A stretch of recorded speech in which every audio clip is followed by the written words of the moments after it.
जय भीम साथियों। एक जंगल में कुछ शेरों ने एक गधे को घेर लिया और उसको बंदी बना लिया, यानी उनको चारों तरफ से घेर लिया। वो उनको खाने वाले थे कि उनमें से एक बूढ़े शेर ने कहा, अरे भाई सुनो, रुको तुम लोग। तो वो रुक गए। तो उस बूढ़े शेर ने कहा कि इसको आप खाओ मत, बल्कि इसे अपने बीच में रखो। तो उस गधे को उन शेरों ने अपने झुंड में शामिल कर लिया। अब दिन, महीने, साल, 1-2 साल गुजरा और वो गधा उन शेरों में रहते रहते उनका आचरण करने लगा, यानी कि वो अपने आप को शेर समझने लगा। अब उस बूढ़े शेर ने उसको कहा कि अब देख, तू जा, तेरी कम्युनिटी में जा, तेरे समाज में जा, और उनको एक एक को हमारे भोजन के लिए लेके आ।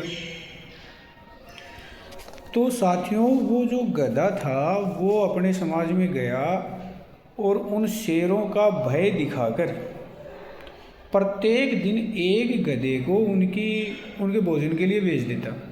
और सभी गधे जो थे उन्होंने उसकी शर्त मान ली कि भाई सारे एक साथ मारे जाएं, उससे अच्छा है कि एक एक चले जाएं।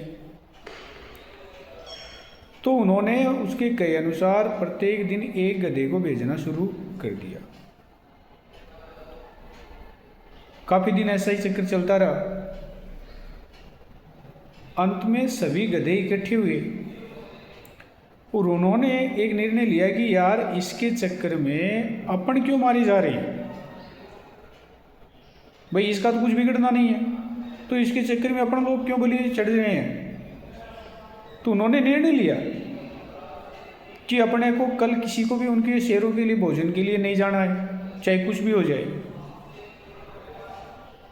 उन्होंने कम्युनिटी बनाई, अपनी एक संगठन बनाया और ये तय किया कि कल से शेरों के भोजन के लिए कोई भी गधा नहीं जाएगा।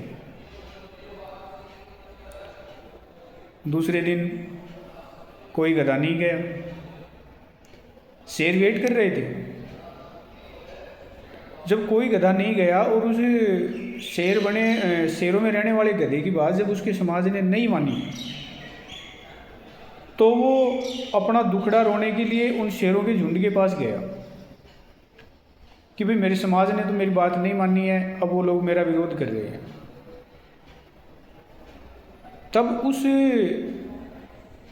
बूढ़े शेर ने, जिसने पहले उसको अपने झुंड में रखने की शर्त लगाई थी, उसने कहा कि अब देख, तेरी बात तेरे समाज ने, तेरी कम्युनिटी ने माननी छोड़ दी और तेरा प्रभाव खत्म हो गया। इसका मतलब तू अब हमारे किसी काम का नहीं रहा है, तो चल आज हम तेरा ही भोजन कर लेते हैं। और उन्होंने उस गधे का भोजन कर लिया। तो साथियों, आज समाज में ऐसे गधे हैं जो उन शेरों के झुंड के लिए उस समाज के एक एक व्यक्ति को बलि बनाते जा रहे हैं। और समाज का एक दायित्व है कि वो ऐसे जो ये गधे बने हुए हैं, इन गधों का नकारें, इनका बहिष्कार करें। साथियों, ये गधे हैं, इनका खुद का जब तक हित चलता रहता है ये अपने को बलि बनाते रहते हैं, इनका खुद का कुछ बिगड़ना नहीं है। और ये गधों को भी पता है कि जिस दिन समाज ने इनका नकार दिया तो जो ऊपर बैठे हुए शेरों के जो ये गुलाम बने हुए हैं, वो शेर इनको 1 मिनट में अपना भोजन बना ले। तो क्यों ना इन गधों को ही उनका भोजन बनने के लिए छोड़ दें और समाज को किसी भी प्रकार से जो है ना उनका भोजन न बनने दें। जागरूकता लाओ साथियों, वर्तमान समय इन गधों को लात मारने का है। जागृति उत्पन्न करो समाज में, क्योंकि इन गधों ने समाज के एक एक व्यक्ति के रूप में पता नहीं कितने लोगों की बलि दी है, पूरे समाज को इन्होंने बलि दी है।